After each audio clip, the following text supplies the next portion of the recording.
How to invite someone on your neighborhood. Hello guys, this is Atticus and welcome back to another tutorial video.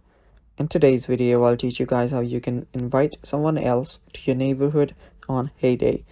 So without any further ado, let's dive right into it.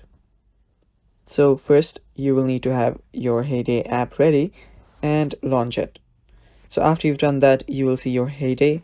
You can, play around. You can just use your Heyday as you want to.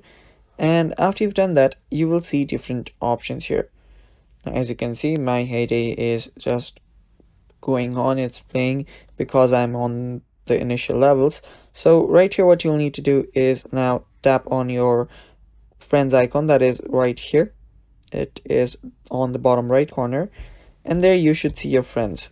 Now you can head over to your friends option. Now Greg is not actual friend, it's just an NPC.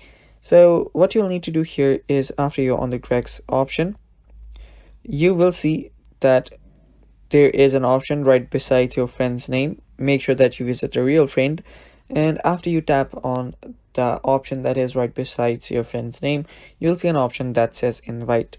Now tap on invite and you can invite them to your neighborhood, and it's that simple. That is how you can invite someone to your neighborhood. And yeah, that is basically it. That is how you do it, guys, and that is all for today's video. Stay tuned for more, and bye bye, take care.